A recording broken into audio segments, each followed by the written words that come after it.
അല്പമെങ്കിലും ഉളുപ്പുണ്ടെങ്കിൽ സത്യം പറയൂ മന്ത്രി. ആരെയാണ് നിങ്ങൾ ഈ പറ്റിക്കുന്നത്?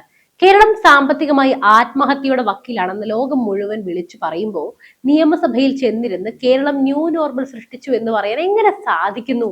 ഈ തൊലിക്കട്ടിക്ക് ഗിന്നസ് ബുക്കിൽ ഇടം കിട്ടേണ്ടതാണ്. കടം കയറി മുടിഞ്ഞു നിൽക്കുന്ന ഒരു സംസ്ഥാനം, ശമ്പളം കൊടുക്കാൻ പണമില്ലാത്ത സർക്കാർ, എന്നിട്ടും കേന്ദ്രത്തെ പഴിചാരി രക്ഷപ്പെടാനുള്ള ഈ ഇരവാദം ഇനിയെങ്കിലും നിർത്തണ്ടേ? ഇന്ന് നമ്മൾ സംസാരിക്കുന്നത് രണ്ടാം പിണറായി സർക്കാരിന്റെ അവസാന ബജറ്റിലെ പൊള്ളത്തരങ്ങളെ കുറിച്ചാണ്. കേന്ദ്രം ശ്വാസം മുട്ടിക്കുന്നു എന്ന് നിലവിളിക്കുന്ന മന്ത്രി ബാലഗോപാലിന്റെയും സർക്കാരിന്റെയും യഥാർത്ഥ മുഖം നമ്മൾ ഇന്ന് അഴിച്ചു മാറ്റും. ഭാരത സർക്കാരിന്റെ സാമ്പത്തിക അച്ചടക്കത്തെ എന്തിന് കേരളം പേടിക്കുന്നു? നമുക്ക് പരിശോധിക്കാം. മന്ത്രി ബാലഗോപാൽ സഭയിൽ അവതരിപ്പിച്ച കണക്കുകൾ ഒന്ന് നോക്കാം. 2023-24 12.60% കടം ഒരു വർഷം കൊണ്ട് 15.68% കുതിച്ചുയർന്നു. നമ്മുടെ ആഭ്യന്തര ഉൽപാദനവും കടവും തമ്മിലുള്ള അനുപാതം 24.83% വർദ്ധിച്ചു. ലളിതമായി പറഞ്ഞാൽ 100 രൂപ ഉണ്ടാക്കാൻ 25 രൂപ കടമെടുക്കുന്ന അവസ്ഥ. എന്നിട്ടും മന്ത്രി പറയുന്നു ഇത് വികസനത്തിനുള്ള നിക്ഷേപമാണെന്ന്.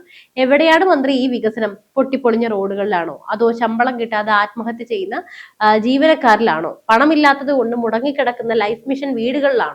കടം വാങ്ങുന്ന പണം മുഴുവൻ ധൂർത്തടിക്കുകയും ശമ്പളത്തിനും പെൻഷനും വകമാറ്റുകയും ചെയ്തിട്ട് ഇതിനെ ഭാവിയിലേക്കുള്ള നിക്ഷേപം എന്ന് വിളിക്കുന്നത് ജനങ്ങളെ പുച്ഛിക്കുന്നതിന് തുല്യമല്ലേ? ഇടതുപക്ഷത്തിന്റെ സ്ഥിരം പല്ലവിയാണ് കേന്ദ്രം കേരളത്തെ അവഗണിക്കുന്നു എന്ന്. എന്നാൽ സത്യം എന്താണ്? ഭാരത സർക്കാർ ഇന്ത്യയിലെ എല്ലാ സംസ്ഥാനങ്ങൾക്കും ഒരേ മാനദണ്ഡമാണ് വെച്ചിരിക്കുന്നത്. Physical responsibility and budget management, FRBM എന്ന് പറയും. നിയമപ്രകാരം ഒരു പരിധിയിൽ കൂടുതൽ കടമെടുക്കാൻ ആരെയും അനുവദിക്കില്ല. കാരണം കേരളം എടുത്തു കൂട്ടുന്ന ഈ കടം നാളെ തിരിച്ചടക്കേണ്ടത് ഇന്ത്യൻ സമ്പദ് വ്യവസ്ഥയാണ്. കേന്ദ്രത്തിന്റെ ഭാഗം ന്യായമാകുന്നത് എന്തുകൊണ്ട്? സർക്കാർ കിഫ്ബി വഴി പുറത്തുനിന്ന് വൻതോതിൽ പണം കടമെടുക്കുന്നുണ്ട്. ഇത് ഔദ്യോഗിക കണക്കിൽ കാട്ടാതെ കേന്ദ്രത്തെ പറ്റിക്കാൻ നോക്കി. ഇത് പിടിക്കപ്പെട്ടപ്പോഴാണ് വായ്പാ പരിധി കുറച്ചത്. GST പിരിച്ചെടുക്കുന്നതിൽ കേരളം ഇന്ത്യയിൽ ഏറ്റവും പുറകിലുള്ള സംസ്ഥാനങ്ങളിൽ ഒന്നാണ്. സ്വന്തമായി വരുമാനമുണ്ടാക്കാൻ കഴിവില്ലാത്ത സർക്കാർ കേന്ദ്രം വെറുതെ പണം നൽകണം എന്ന് പറയുന്നത് എന്ത് ലോജിക്കാണ്? ലോകം മുഴുവൻ കറങ്ങാൻ കോടികളുണ്ട്, ഹെലികോപ്റ്റർ വാടകയ്ക്ക് എടുക്കാൻ കോടികളുണ്ട്, നീന്തൽക്കുളം പണിയാൻ കോടികൾ. ഇതിനൊന്നും കേന്ദ്രത്തിന്റെ തടസ്സമില്ലേ? എന്നിട്ട് പാവപ്പെട്ടവന്റെ പെൻഷൻ കൊടുക്കാൻ നേരം മാത്രം കേന്ദ്രം പണം തരുന്നില്ലെന്ന് പറഞ്ഞ് കരയുന്നത് എന്തുളുപ്പില്ലായ്മയാണ്? ബജറ്റിൽ പറയുന്നു 14,500 കോടി രൂപ ക്ഷേമ പെൻഷന് നീക്കിവെച്ചു എന്ന്. മന്ത്രി ബാലഗോപാൽ അഭിമാനത്തോടെ പറയുന്നു കഴിഞ്ഞ 10 വർഷം കൊണ്ട് 54,000 കോടി എടുത്തു എന്ന്. ബജറ്റിൽ പറയുന്നു 14,500 കോടി രൂപ ക്ഷേമ പെൻഷന് നീക്കിവെച്ചു എന്ന്. മന്ത്രി ബാലഗോപാൽ അഭിമാനത്തോടെയാണ് വിളിച്ചു പറയുന്നത് കഴിഞ്ഞ 10 വർഷം കൊണ്ട് 54,000 കോടി കൊടുത്തു എന്ന്. മന്ത്രി, ജനങ്ങൾക്ക് ഒരു കാര്യം അറിയാം.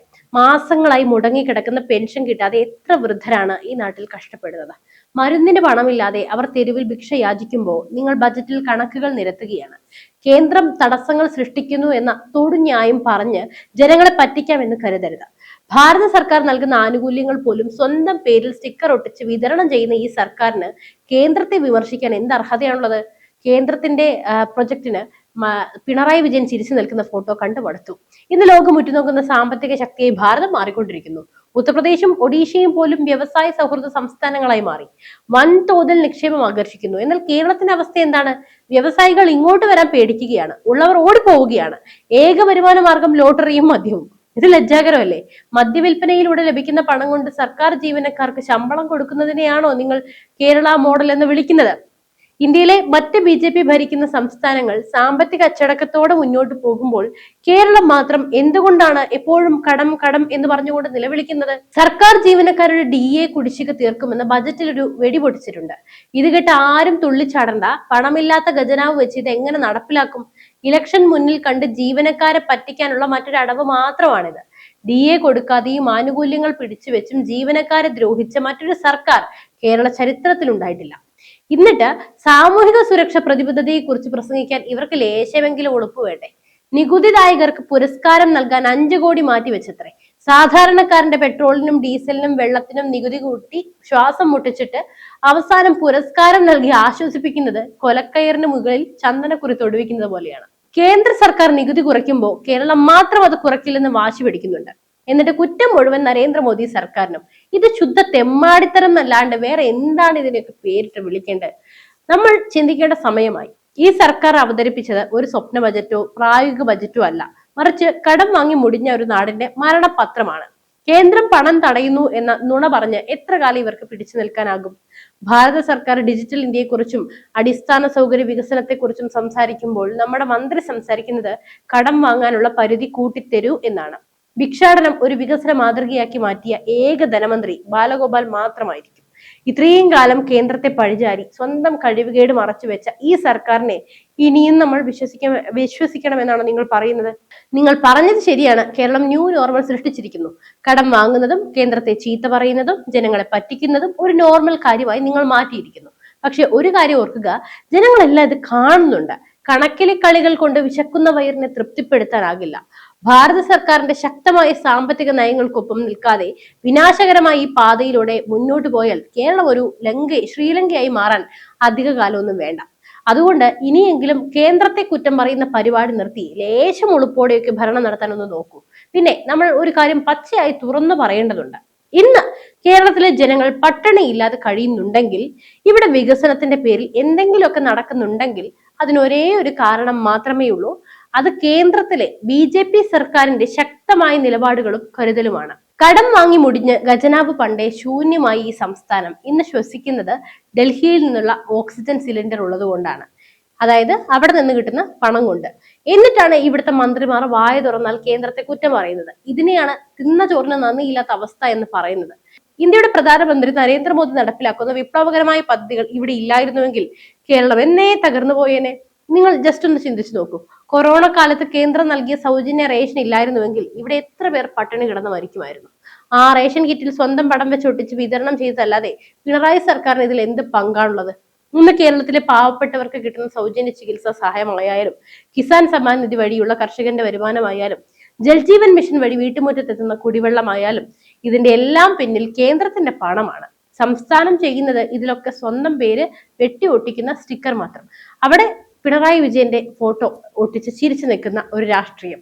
മന്ത്രി ബാലഗോപാൽ ബജറ്റിൽ വമ്പ് പറയുന്ന ഈ ക്ഷേമ പെൻഷന്റെ ഒരു വലിയ പങ്കും വരുന്നത് കേന്ദ്ര ഫണ്ടിൽ നിന്നാണ്.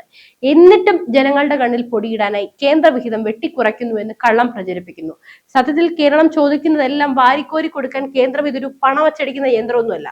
ഭാരതത്തിലെ മറ്റ് സംസ്ഥാനങ്ങൾ സാമ്പത്തിക അച്ചടക്കം പാലിച്ച് മുന്നേറുമ്പോൾ കേരളം മാത്രം എന്തിനാണ് നിയമങ്ങൾ ലംഘിക്കുന്നത്? പിണറായി സർക്കാർ എടുത്തുകൂട്ടിയ അമിത കടബാധ്യതകൾ കാരണം ഇവിടുത്തെ വരും തലമുറകൾക്ക് ഈ മണ്ണിൽ ജീവിക്കാൻ പറ്റാത്ത അവസ്ഥ വരികയാണ്. ഈ മണ്ണിൽ ജനിച്ചു വീഴാൻ പോകുന്ന ഓരോ കുഞ്ഞിന്റെയും തലയിൽ ലക്ഷങ്ങളുടെ കടം വെച്ച് കെട്ടി കൊടുത്തിട്ടാണ് മന്ത്രി നിയമസഭയിൽ ചെന്നതെന്ന് ന്യൂ നോർമൽ എന്ന് പറഞ്ഞ് ചിരിക്കുന്നത്. ഭരണത്തിന്റെ പേരിൽ നടക്കുന്ന ഈ കടുംവെട്ട് ഇനിയൊരു 5 വർഷം കൂടി തുടർന്നാൽ കേരളത്തെ പിന്നെ നോക്കേണ്ടി വരില്ല. അതോടെ ഈ നാട് സാമ്പത്തികമായി ഒരു ചവറ്റുകുട്ടയിലേക്ക് എറിയപ്പെടും. ഇനി ഒരു 5 വർഷം കൂടി ഇതേ ധൂർത്തും അഴിമതിയും കടമെടുപ്പും തുടർന്നാൽ കേരളം എന്നത് ഭാരതത്തിലെ ഒരു ഒറ്റപ്പെട്ട ദ്വീപായി മാറും. തൊഴിലില്ലാത്ത യുവാക്കൾ നാട് വിട്ടും, വയോധികർക്ക് പെൻഷൻ കിട്ടാത്ത, ആശുപത്രികളിൽ മരുന്നുണ്ടാവാത്ത അതൊരു ദയനീയ ചിത്രമായിരിക്കും. ലേശമുളപ്പുള്ള ഒരു ഭരണകൂടമാണ് ഇവിടെ ഉള്ളതെങ്കിൽ കേന്ദ്രത്തെ പഴിചാരാതെ കേന്ദ്രം കാട്ടിത്തരുന്ന വികസനത്തിന്റെ പാതയിലേക്ക് മടങ്ങുകയായിരുന്നു വേണ്ടത്. കേന്ദ്ര സർക്കാർ കൈപിടിച്ചുയർത്താൻ ശ്രമിക്കുമ്പോൾ ആ കൈ തട്ടിമാറ്റി പടുകുഴിയിലേക്ക് ചാടാനാണ് ഈ സർക്കാർ ശ്രമിക്കുന്നത്. അഭിമാന പ്രശ്നമായി പോയില്ലേ? വികസനം എന്നാൽ ഉമ്മറപ്പടിയിൽ സെൽഫി എടുക്കലല്ല മന്ത്രി. വികസനം എന്നാൽ സ്വന്തം കാലിൽ നിൽക്കാനുള്ള പ്രാപ്തി ഉണ്ടാക്കലാണ്. ഈ കടക്കണിയിൽ നിന്ന് കേരളത്തെ രക്ഷിക്കാൻ ഇനി കേന്ദ്രത്തിന്റെ ഇടപെടൽ അത്യാവശ്യമായി മാറിയിരിക്കുന്നു. ഇനിയെങ്കിലും ജനങ്ങൾ കണ്ണു തുറക്കണം.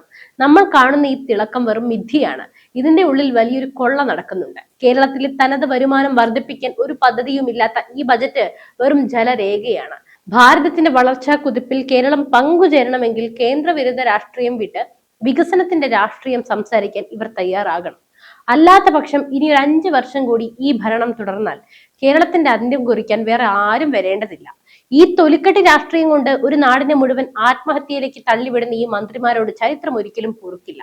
സത്യാവസ്ഥകൾ ജനങ്ങൾ തിരിച്ചറിയട്ടെ. കേന്ദ്രത്തിന്റെ കരുതൽ എന്താണെന്ന് ഇനിയെങ്കിലും മലയാളി മനസ്സിലാക്കട്ടെ. കടം വാങ്ങി മുടിക്കാനല്ല, കരുത്തുറ്റ ഭാരതത്തിനൊപ്പം തോളോട് തോൾ ചേർന്ന് നിൽക്കാനാണ് നമ്മൾ ശ്രമിക്കേണ്ടത്. അല്പമെങ്കിലും ഉൾപ്പുണ്ടെങ്കിൽ ആ സത്യം സമ്മതിക്കാൻ നിങ്ങൾ തയ്യാറാകണം.